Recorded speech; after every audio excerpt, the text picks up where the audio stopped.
শুভ সকালবেলা।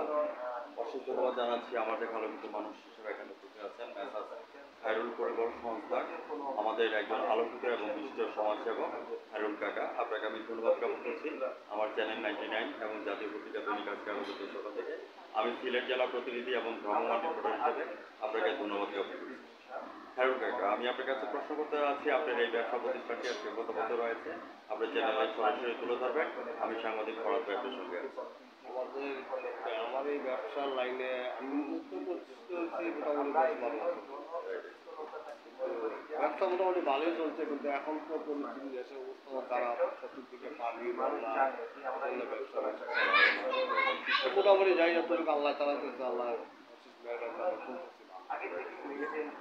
আপনাকে অসংখ্য ধন্যবাদ আপনার চ্যানেলে যে মূল কথাটা তুলে ধরলেন। আমরা যদি খায়রুল কাকা সম্পর্কে যদি বলি, খায়রুল কাকা ওয়াজ কনফিডেন্ট ইউনিটে খায়রুল কাকা একদিনই তৈরি হয় নাই, হাঁটিয়াটি পাপা করে কিন্তু আজকে 14 বছর মানে এক যুগ পার করে দিয়েছে। তো সেই সুবাদে আমি আপনাকে ধন্যবাদ জ্ঞাপন করছি। বর্তমানে আমাদের কেয়ারটেকার সরকার আসছে, একজন আলোকিত ব্যক্তি এবং বিশিষ্ট সমাজসেবক হিসাবে আপনার চাওয়া পাওয়া কি আছে এটা চ্যানেলে একটু বলুন। চাওয়া পাওয়া যে আমাদের ব্যবসা বাণিজ্য যদি ভালো হয়, তাহলে আল্লাহ আমরা ওইটাই চাই। আর কোনো কিছু না, যে আমাদের ব্যবসা বাণিজ্য ভালো হলে আমরা করে খাইতে পারবো।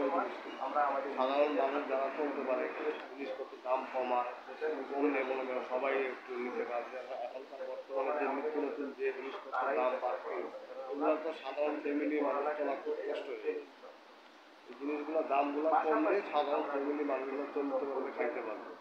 কারণ একটা মানুষের মাথার নিচে যেটুকু আয়, দেখা গেছে যে জিনিসপত্রের দামে আর কিছুই হচ্ছে না।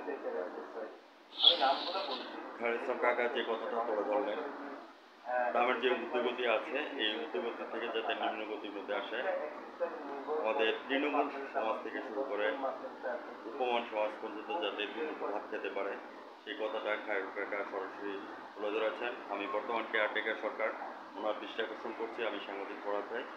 যারা খেটে খাওয়া মানুষ আছে দুমুঠো ভাতের জন্য যারা কষ্ট করছেন, অন্তত তাদের দিকে দৃষ্টি আকর্ষণ করে যাতে আমাদের বর্তমান কেয়ারটেকার সরকার যাতে আমাদের এই জিনিসটাকে পালন করে এবং মানুষ মানুষের জন্য, জীবন জীবনের জন্য একটু সহানুভূতি চাই, আর কিছু নেই। আমাদের দিনে খেটে খাওয়া মানুষগুলো শান্তি করতে একটা খাইতে পারে, ওইটাই আমাদের কাছে। যারা আমার চ্যানেলের সামনে আছেন, আমাদের বিশিষ্ট সমাজসেবক এবং বিশিষ্ট ব্যবসায়ী খায়রুল কাকার সাক্ষাৎকারটি আজ রাত 9:15 আমাদের সরাসরি টিভি চ্যানেল থেকে দেখে নেবেন, চ্যানেল 99 এবং জাতীয় পত্রিকা দৈনিক আজকের আলোকিত সভা থেকে। আমি সিলেট জেলার প্রতিনিধি হিসেবে খায়রুল কাকা বিদায় রেখে যাচ্ছি। ভালো থাকেন, সুস্থ থাকেন, ধন্যবাদ আপনাকে।